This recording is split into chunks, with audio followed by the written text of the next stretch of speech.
Olá, essa é a nossa aula de número 4 e nela nós vamos falar da tomada da terra, das narrativas bíblicas do Antigo Testamento que falam da posse da terra pelo povo de Israel vindo do Egito.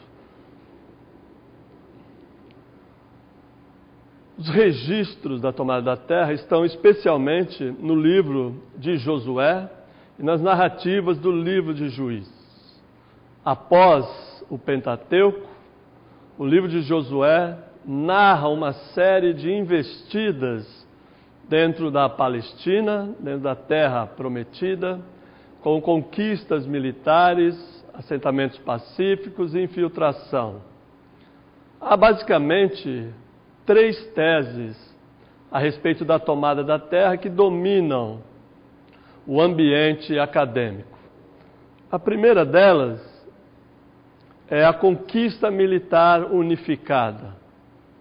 A segunda tese é a infiltração pacífica, que defende que não havia nenhum conflito militar. E a terceira, mais recente, e mais ligada ao nosso contexto latino-americano, é a tese da Revolução Campesina. Vamos detalhar cada uma das 3, conforme você já tem lido no material impresso, na apostila. A primeira tese, a conquista militar unificada, está ligada à escola norte-americana de Albright Bright Wright. São arqueólogos de uma escola que, nas escavações da Palestina, particularmente de Jericó, perceberam estratos de vastas destruições nas camadas de cinzas, nas camadas arqueológicas. Eles tomam os relatos do livro de Josué literalmente. Quer dizer, aquilo que está escrito no livro de Josué serve de base para sustentar essa tese. Então, nós vemos inicialmente que é uma questão de interpretação bíblica.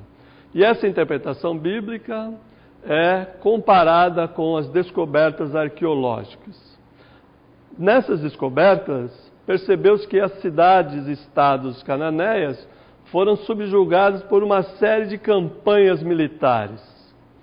As narrativas bíblicas mencionam esse fato, de que Josué e o exército recém-formado, vamos dizer assim, invadiram determinadas cidades e as destruíram e as tomaram, dos girgazeus, dos jebuseus e de todo o povo que estava habitando aquela terra naquele período.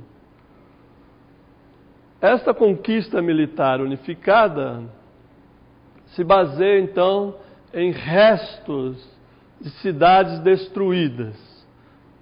Apesar de que essas cidades não têm o mesmo nome hoje e muitas delas não são exatamente identificadas como constam da Bíblia. Mas seja como for, essas cidades mostram um grau bastante significativo de destruição por investidas militares ou uma atitude de violência em relação a essas cidades. As cidades que foram encontradas são muitas e algumas delas estão citadas no livro de Josué. Portanto, esta primeira tese da conquista militar unificada coloca o texto bíblico e as descobertas arqueológicas no mesmo pé de igualdade e procuram as comparações entre as duas fontes de informação. É uma tese muito difundida nos círculos bíblicos, sobretudo norte-americanos. A segunda tese da tomada da terra fala de uma infiltração pacífica. Essa tese está ligada à escola alemã de arqueologia. Albert Alt e Alt e Not, Alt e Not são 2 pesquisadores do Antigo Testamento e da história de Israel, ligados à escola alemã. A ideia da infiltração pacífica consiste em que os povos seminômades das estepes, isso é, daquela região que estava ao redor das cidades-estado, foram se infiltrando lenta e gradativamente nas zonas pouco povoadas dessas cidades. Foram tomando as regiões ao redor das cidades, pois produziam com seus rebanhos, foram se sedentarizando. A informação dessa tese é que eles transformaram-se em agricultores, se sedentarizaram. Sedentarização é um processo de sair da vida nômade, isto é, do cuidado dos rebanhos, dos locais sazonais, da transumância, vamos dizer assim, para um estado fixo, sedentário. Aí se desenvolve então a agricultura, se desenvolve as ferramentas de uso de plantio. Essa infiltração pacífica mostra povoamentos escassos. Isto é, não havia gente suficiente ali para fazer guerra. Havia uma abundância de oferta de terras. Portanto, não havia necessidade de grandes guerras e batalhas para conquistar esse território. Por isso as narrativas de conflito pertencem a uma, segundo Altnott, pertence a uma época posterior, isto é, a idealização da tomada da terra na época da monarquia, que registrou esses fatos, colocou sim como uma idealização. Vocês podem observar que essa tese usa também arqueologia, exatamente onde não se encontram restos de cidades destruídas. E comparam com os relatos bíblicos, também mostram que muitas das cidades mencionadas no livro de Josué não foram conquistadas, isto é, foram deixadas intactas. Então, novamente, nós temos, em primeiro lugar, uma interpretação bíblica, isto é, do dado bíblico, comparado com os dados arqueológicos. Para uma terceira tese, chamada de Revolução Campesina, ligada ao nome de Mendenhall e Gottwald, dois estudiosos também da história de Israel e da arqueologia, é uma tese que defende a ideia de uma revolução violenta, de uma revolução das classes dominadas contra as classes dominantes.